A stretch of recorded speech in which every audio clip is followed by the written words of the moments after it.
Hi friends, இன்றைக்கி என்ன பார்க்க போகிறோன்னா உடம்புக்கு ரொம்ப ஹெல்த்தியான சத்தான முளைக்கட்டிய பச்சை பயிறு குழம்பு தாங்க பார்க்க போகிறோம். வாங்க அது எப்படி செய்கிறதுன்னு பார்க்கலாம். அதுக்கு ஒரு பேன் வச்சு ஒரு 2 ஸ்பூன் எண்ணெய் ஊற்றிக்கோங்க. எண்ணெய் காஞ்சதும் ஒரு 10 சின்ன வெங்காயம் 3 மிளகாய் போட்டு நல்லா வதக்கிக்கோங்க.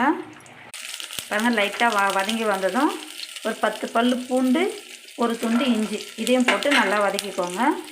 பாருங்க, லைட்டாக வதங்கி வந்ததும் தனி மிளகாத்தூள் 1 ஸ்பூன், தனியாத்தூள் 2 ஸ்பூன், மஞ்சள் தூள் கொஞ்சம் இது அதிலே போட்டு சிம்மில் வச்சு நல்லா வதக்கிக்கோங்க. பாருங்கள், நல்லா வதக்குனதும் இது ஒரு தட்டில் மாற்றிக்கோங்க. அப்புறம் அதே பேனில் சாப்பாட்டு அரிசி 1 டேபிள் ஸ்பூன் இதையும் நல்லா பொன்னிறமாக வறுத்துக்கோங்க. பாருங்கள், இந்த அளவுக்கு பொன்னிறமாக வறுத்ததும் நம்ம வறுத்து வச்ச மசாலாவிலே கொட்டிடலாம். அப்புறம் அதே பேனில் சீரகம் 1 ஸ்பூன் இதையும் பொன்னிறமாக வறுத்து மசாலாவிலே கொட்டிக்கலாங்க. அப்புறம் அதே பேனில் மிளகு ஒரு 1/2 டீஸ்பூன், 2 பட்டை, 4 லவங்கம், 1/2 ஸ்பூன் சோம்பு இதையும் நல்லா பொன்னிறமாக வறுத்து மசாலாவில் சேர்த்துக்கலாம். ஓகே, பாருங்கள், வறுத்து வச்ச மசாலாலாம் அங்கே ஆறட்டும். ஆறுனதும் இதை ஒரு மிக்ஸி ஜாரில் போட்டு நல்லா மைய அரைச்சிக்கலாம். இது ஆறுறதுக்குள்ளே நம்ம இது பாருங்கள், பச்சை பயிறு முன்னாடி நாள் ஊற வச்சு நல்லா முளை கட்டி வச்சுருக்கேன். இதை தண்ணியில் போட்டு நல்லா வேக வச்சு எடுத்துக்கலாம். பாருங்கள், மிக்ஸி ஜாரில் போட்டு இதை நல்லா நம்ம நைஸாக அரைச்சி எடுத்துக்கலாம். பாருங்கள், நல்லா நைஸாக அரைச்சி எடுத்தாச்சு. இப்போ இதை நம்ம வேக வச்ச பச்சை பயிரில் ஊற்றி மிக்ஸ் பண்ணிக்கலாம். பச்சை பயிர் நல்லா வெந்து வந்ததும் நம்ம அரைச்சி வச்ச மசாலாவை இதில் ஊற்றி நல்லா மிக்ஸ் பண்ணிக்கோங்க.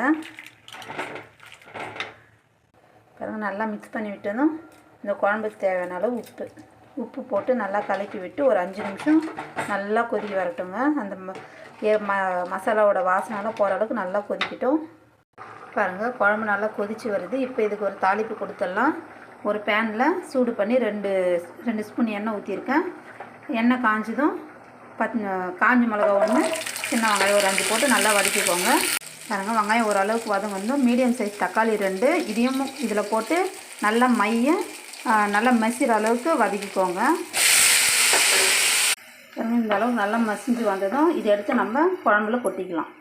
பாருங்கள், குழம்புல கொட்டி ஒரு 2 நிமிஷம் அப்படியே மீடியம் ஃப்ளேமில் வச்சு நல்லா கொதிக்க விடுங்க. பாருங்கள், நல்லா கொதி வந்துருச்சு. இதில் இப்போ கொத்தமல்லி தூவி விட்டு இறக்கணும்னா சூப்பரான முளைக்கட்டிய பச்சை பயிறு குழம்பு ரெடிங்க. நீங்களும் வீட்டில் செஞ்சு பார்த்து எப்படி இருந்ததுன்னு கமெண்ட் பண்ணுங்கள். இந்த வீடியோ பிடிச்சிருந்தால் லைக் பண்ணுங்கள், ஃப்ரெண்ட்ஸ் அண்ட் ஃபேமிலிக்கும் ஷேர் பண்ணுங்கள். மறக்காமல் நம்ம ரிஷ்கா குட்டி சேனலை சப்ஸ்கிரைப் பண்ணி ஆல்ன்ற பெல் பட்டனை கிளிக் பண்ணிக்கோங்க.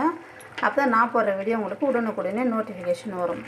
பாருங்கள், சூப்பராக சப்பாத்திக்கு தாங்க வைக்கிறேன். நீங்கள் சாதத்துக்குனா இன்னும் கொஞ்சம் தண்ணியாக அரைக்கோங்க. ஓகே, தேங்க்யூ, பாய்.